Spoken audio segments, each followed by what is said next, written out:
Bonjour et bienvenue sur le plateau de Bonjour chez vous. Aujourd'hui, nous continuons notre série sur les attributs du caractère de Dieu et nous allons parler de l'amour aujourd'hui. Par quoi cherches-tu à combler ton cœur? C'est la question que nous vous posons aujourd'hui avec Omer et Annabelle. Hello! Bonjour, un bon trio. Un bon trio, le trio de choc, j'ai envie de dire.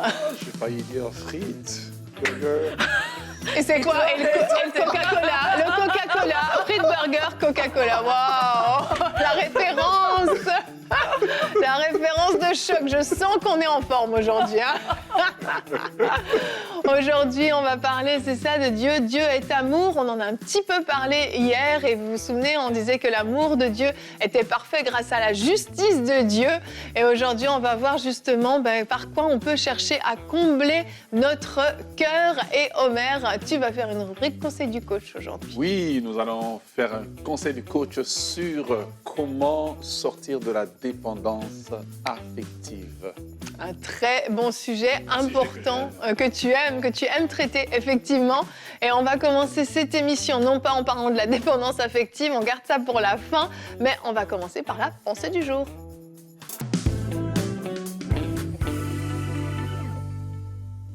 C'est facile de vouloir combler son cœur d'un tas de choses et d'essayer de le remplir par des relations amoureuses, des relations amicales, des sorties, des activités, de l'argent, du travail, bref, tout ce qu'on peut essayer de trouver autour de nous pour combler ce vide. Et l'Ecclésiaste nous dit au chapitre 5, au verset 9, « Celui qui aime l'argent n'en sera jamais rassasié et celui qui aime les richesses n'en profitera pas. » C'est aussi de la fumée. Quelle promesse! Nous n'en serons jamais rassasiés. Et peut-être que vous comprenez du coup pourquoi est-ce que malgré toutes vos occupations, votre vie remplie, vous ressentez ce vide. C'est comme, mais j'arrive pas à trouver quelque chose qui vient remplir mon cœur. J'ai toujours besoin de quelque chose de plus. J'ai toujours cette tristesse, j'ai toujours ce manque et ce chagrin. Et bien parce qu'il y a des choses, notre cœur ne peut pas se remplir par toutes ces activités. Notre cœur ne peut pas être rassasié par les richesses et par l'argent. Et l'Ecclésiaste nous dit c'est de la fumée. Et la fumée fait deux choses majoritairement, c'est qu'elle s'évapore, elle laisse un vide, elle disparaît, elle n'existe plus. Et c'est peut-être le cas dans votre vie de certaines relations dont vous essayez de combler votre cœur avec ces relations, mais elles s'évaporent continuellement. Et puis c'est l'absence, c'est le vide, c'est la solitude à nouveau. Ou alors la fumée fait aussi autre chose, c'est qu'elle intoxique. Elle est toxique à force de la respirer lorsqu'elle est dans un endroit fermé et elle finit par tuer, elle finit par attaquer et finalement toutes ces occupations, toutes ces choses avec lesquelles vous avez essayé de remplir votre cœur sont devenues cette fumée toxique qui vous tue petit feu à petit feu, qui vient enlever votre vie, qui vient enlever votre espoir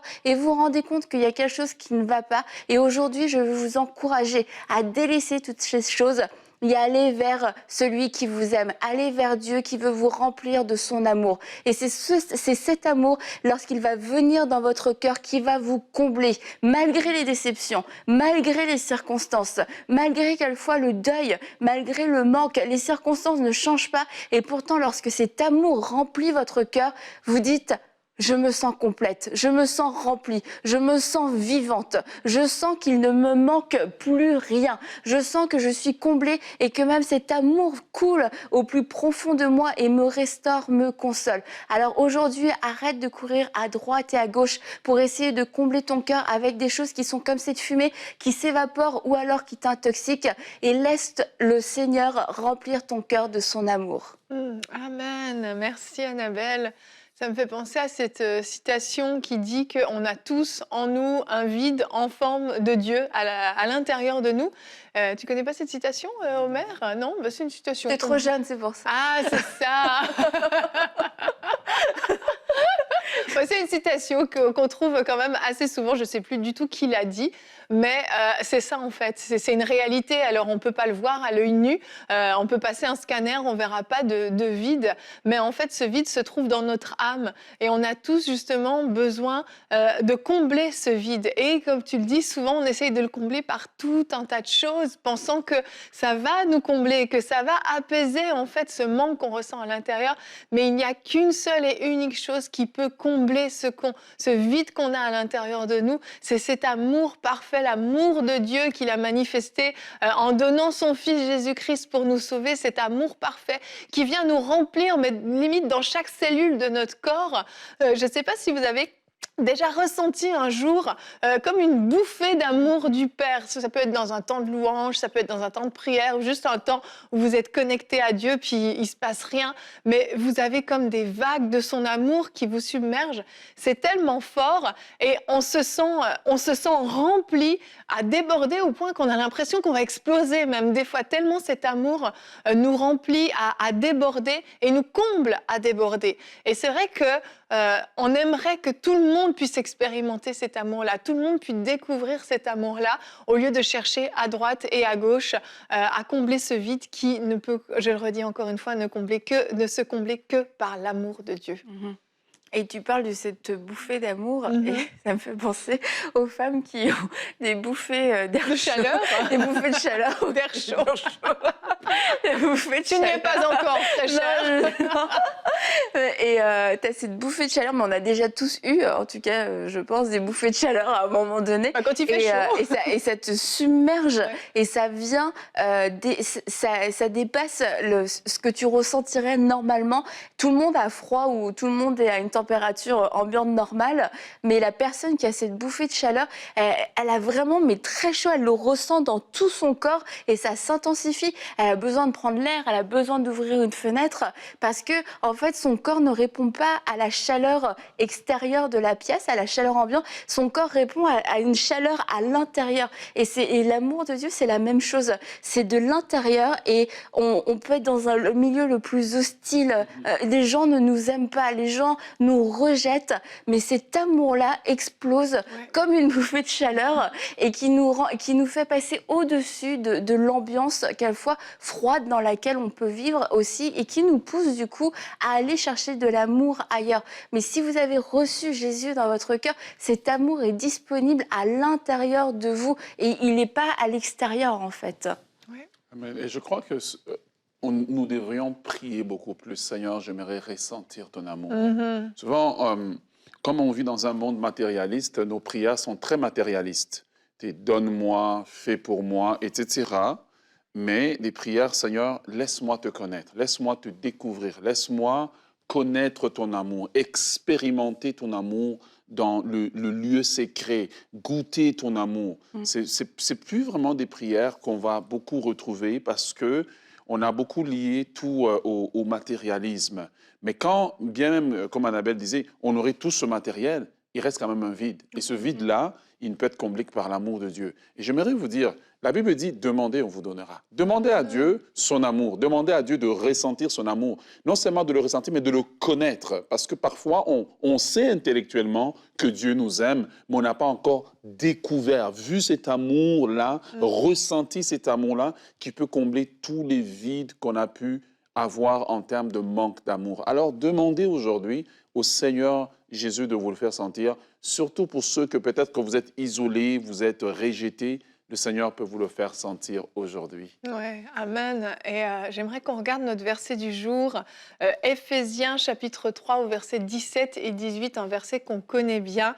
Que le Christ habite dans votre cœur par la foi, enraciné et solidement fondé dans l'amour. Vous serez ainsi à même de comprendre avec tous ceux qui appartiennent à Dieu combien l'amour du Christ est large, long, élevé et profond. J'aime beaucoup ce verset, cette version du verset, parce que en fait, on comprend que on a besoin de saisir. Normalement, instinctivement, quand on n'a pas forcément la capacité de comprendre cet amour de Dieu. Pour être capable de le comprendre, on a besoin d'avoir Christ en nous, qui est solidement fondé sur l'amour. Quand il s'est installé en nous, en fait, il nous a rendus capables d'expérimenter, de goûter à l'amour de Dieu. Mais si on n'a pas connu le Seigneur Jésus, si on n'a pas découvert sa personne, si on ne l'a pas accueilli en fait dans notre vie, ben on est limité dans la compréhension de l'amour de Dieu. On va associer l'amour de Dieu à un amour humain, à l'amour qu'on peut avoir pour nos enfants, pour notre femme, pour notre mari. Mais l'amour de Dieu est bien plus haut, bien plus large, bien plus long, bien plus élevé que l'amour humain. Dimanche. Tu veux faire la chanson? Non, c'est bon. Et je ne pensais pas en parler, mais Annabelle, je te racontais tout à l'heure que j'ai fait un rêve il y a 2 nuits, puis je trouve que c'est assez approprié d'en parler. Je vous fais la version simplifiée. Mais en fait, dans ce rêve, Jésus, de loin, me faisait simplement un signe pour me saluer. Et ce simple signe m'a rempli d'un amour qui a fait qu'en fait, j'ai fondu en larmes dans mon rêve. C'était même pas difficilement supportable. Je tenais à peine sur mes jambes, tellement son amour me remplissait. Et c'était tellement fort, tellement tangible. C'était pas juste quelque chose d'extérieur à moi. À l'intérieur de moi, son simple signe m'a rempli de son amour. Et puis, je prie vraiment que certains d'entre vous, vous puissiez expérimenter, oui, ce signe de salutation de la main de Jésus qui vous dit « Je te connais, je sais qui tu es, je te vois, je me soucie de toi » et que vous puissiez découvrir cette bouffée d'amour qui vient nous remplir, qui dépasse ce qu'on a pu connaître comme amour humain, en fait. Et il y a un chant qui dit « L'amour a un nom et ce nom, c'est Jésus ». Et Ouais. en fait... Tu vas le chanter? Non, pas du tout. Absolument pas. Tu n'as pas voulu chanter, elle ne chantera pas, c'est Ce ça. jour n'est pas Ouais, encore j'aurais pu arrivé. Et en fait, quand on prend l'amour de Dieu comme un sentiment, bah, c'est très vague.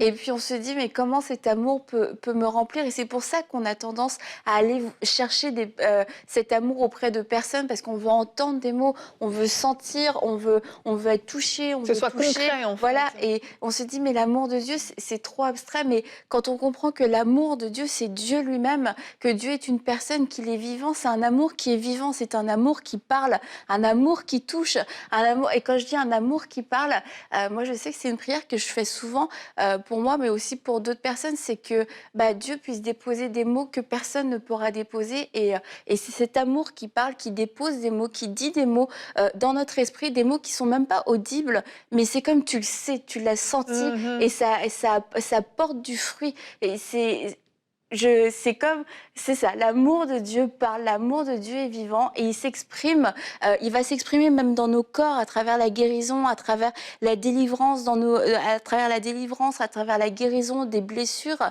Et cet amour-là, il est vivant, c'est pas juste un sentiment, c'est pas juste un frisson, c'est Dieu lui-même qui parle et qui agit à travers son amour qui est répandu en nous. Amen, amen, c'est tellement fort, c'est tangible en fait.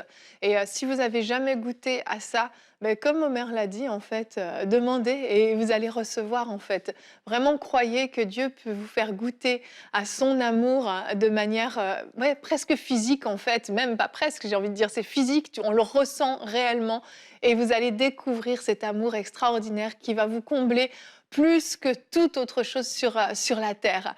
Et Omer, on va enchaîner maintenant avec la rubrique Conseil du coach. On va parler de la dépendance affective.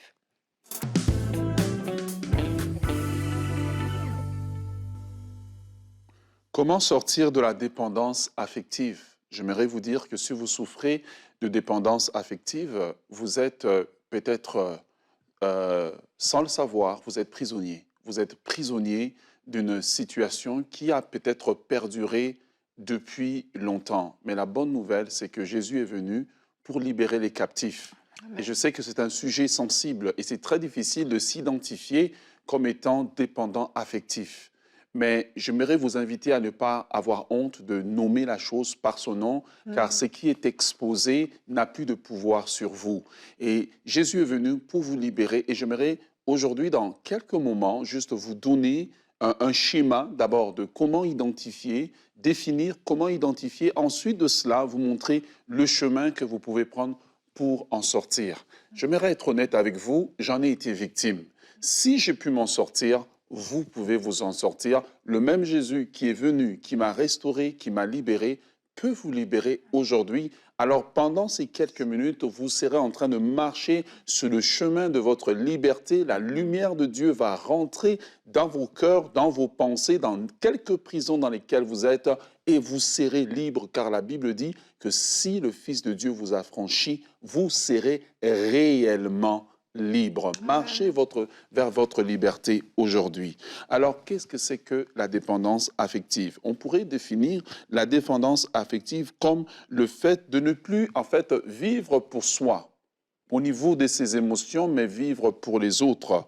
On pourrait aussi le dire comme étant un besoin déséquilibré d'affection des autres au point de se négliger soi-même, de négliger comment on se sent, comment on vit la chose.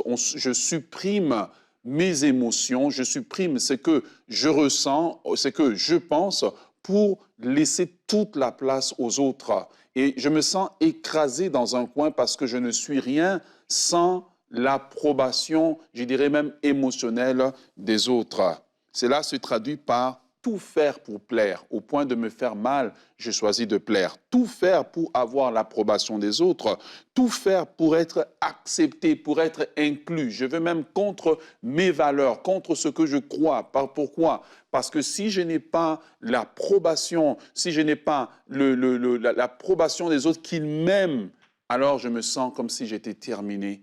Mais la bonne nouvelle, c'est que Dieu peut vous aider aujourd'hui à vous en sortir. Le même Jésus qui guérit les malades, le même Jésus qui chasse les démons, guérit aussi les problèmes émotionnels. Alors, lorsque on est dans des problèmes de dépendance émotionnelle, cela a des conséquences sur nous. J'aimerais vous citer quelques conséquences. La première conséquence, bien, avec le temps, on perd notre identité. On a une fausse identité, on développe des doubles personnalités, on fait semblant d'être ce qu'on n'est pas. Pourquoi? Parce qu'on veut garder l'amour de quelqu'un qui peut-être ne nous comble même pas, mais c'est la seule forme d'amour que nous avons connue.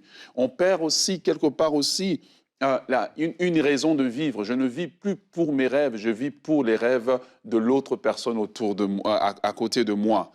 On perd aussi, on développe avec le temps aussi une instabilité émotionnelle. Pourquoi?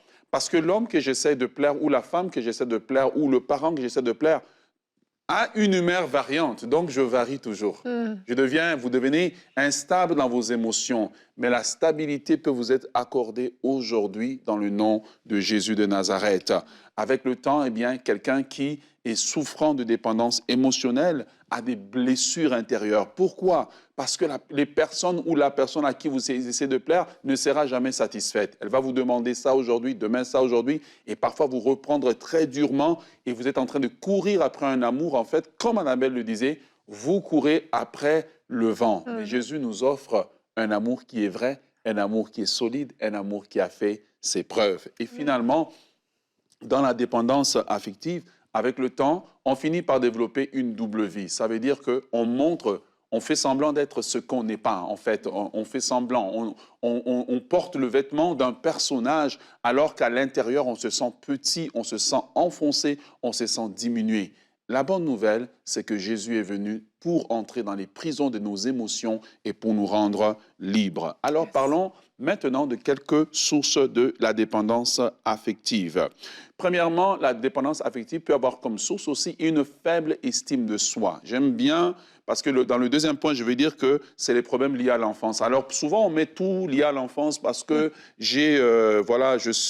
mes parents ne m'ont pas aimé, mais parfois nous sommes nés avec une faible estime de soi, une faible image de nous-mêmes. Et nous avons tout le temps besoin d'aller valider cela auprès des autres, valider cela auprès du regard des autres. Et à cause de cela, eh bien, nous devenons dépendants, en fait. S'il ne nous dit pas que nous sommes beaux, nous nous sentons diminués, nous nous sentons finis. Mais en réalité, Dieu nous aime tels que nous sommes.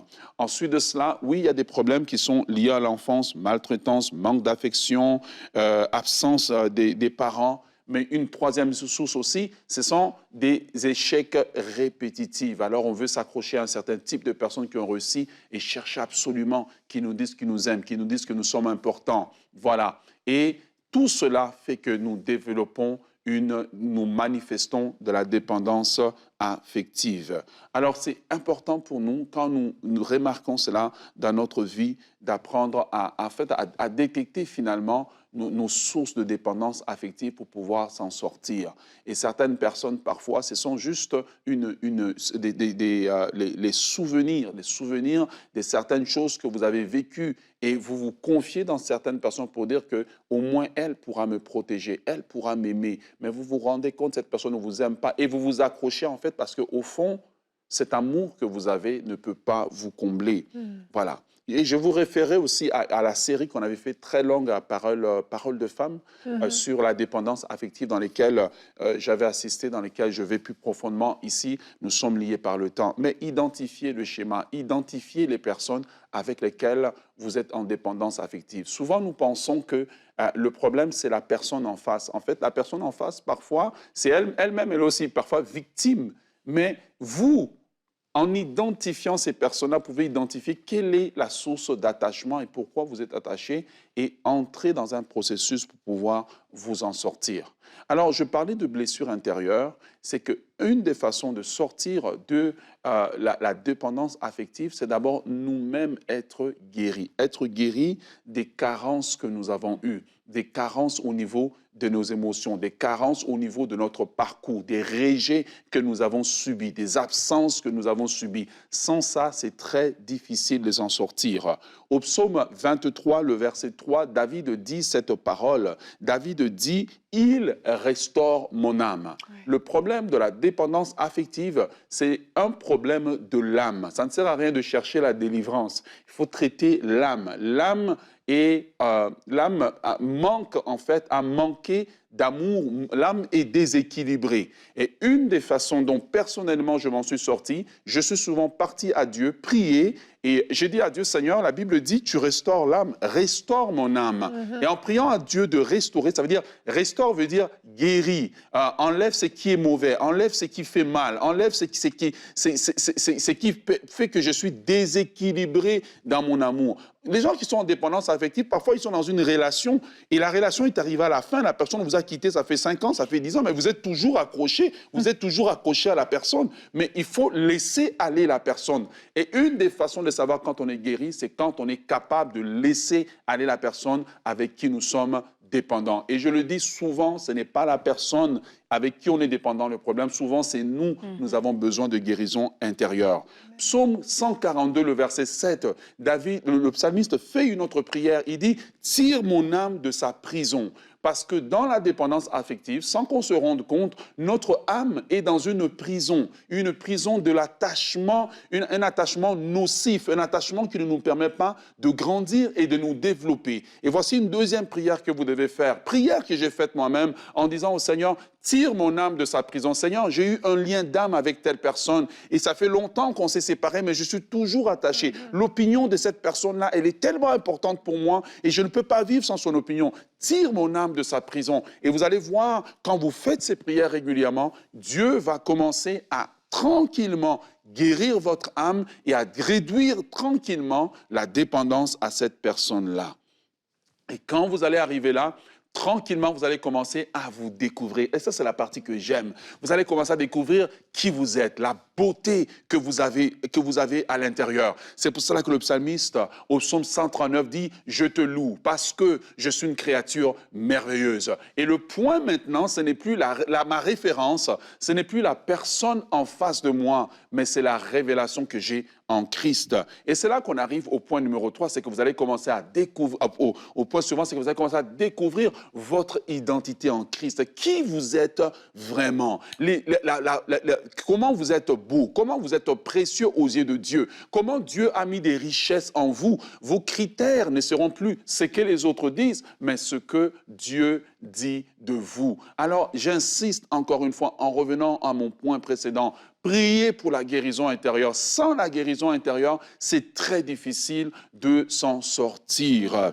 Alors, une fois que vous avez priez pour la guérison intérieure arrive et que vous avez maintenant découvert votre identité en Christ, il faut apprendre à s'affranchir. J'aimerais lire un texte de la parole de Dieu dans Genèse chapitre 29, le verset 34 à 35. La Bible parle de Léa. Comment Léa s'est affranchie de la dépendance de son mari Jacob. La Bible dit, elle devint encore enceinte, enfanta un fils et elle dit, pour moi, cette fois-ci, mon mari s'attachera à moi, car je lui ai enfanté un fils. Est-ce que Jacob a plus aimé Léa? Non. Mais le verset continue. Il dit, c'est pourquoi elle lui donna le nom de Lévi. Verset 35. Elle devint encore enceinte, enfantant un fils, et elle dit, cette fois, je louerai l'Éternel. C'est pourquoi elle lui donna le nom de Judas. Puis, elle cessa d'enfanter. Voici comment elle s'est affranchie. C'est que les naissances précédentes de Léa avaient pour but d'attirer l'attention, d'attirer l'amour de son mari. Mais elle s'est rendue compte que l'amour de Jacob n'était que du vent. Le jour où Léa s'est affranchie de cela, c'est le jour où elle a dit, cette fois-ci, mon point de référence ne sera plus Jacob, mais mon point de référence sera Dieu. Je vais louer Dieu pour la bonne expérience que j'ai eue, la bonne nouvelle que j'ai eue. Combien de gens, tu vas vers quelqu'un, tu as eu un emploi et tu vas le voir, waouh, j'ai eu un emploi. Ben, c'est juste un emploi de nettoyeur, c'est rien. Et toutes tes émotions sont en lambeaux. Tu apprends maintenant que ton focus d'action de grâce, de reconnaissance de ce que tu vis, ce n'est plus cette personne-là, mais c'est Dieu. Oui. S'affranchir parfois, c'est apprendre à ne pas dépendre de l'opinion de quelqu'un et parfois à prendre des distances physiques.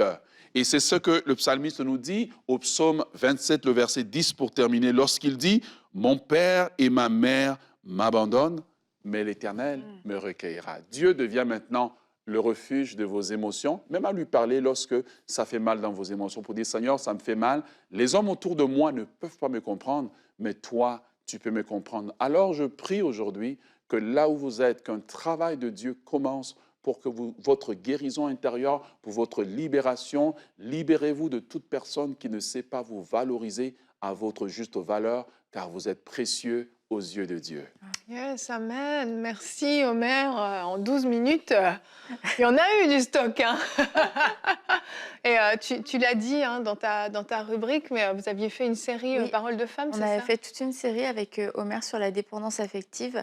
Et il y a eu beaucoup de témoignages, beaucoup de retours, notamment des gens qui ont expérimenté des délivrances, mais qui disaient, mais en fait, je ne savais pas de quoi je souffrais. Je ne comprenais pas pourquoi je me sentais comme ça. Et depuis des années, et le pasteur Omer a mis des mots et ça a permis aux gens de savoir de quoi ils souffraient, mais surtout d'en être guéris et d'en être délivrés. Alors c'est sûr, je vous la recommande parce que là, c'est sûr, tu as dit beaucoup de choses, mais dans la série, tu as pu avoir le temps d'en dire un peu plus et on est allé plus loin, tu as pu prier pour les gens et c'est une série qui, je crois, est encore appelée à porter beaucoup de fruits. Amen, amen. Je vais juste rajouter aux gens pour dire, Dieu s'intéresse à vos émotions.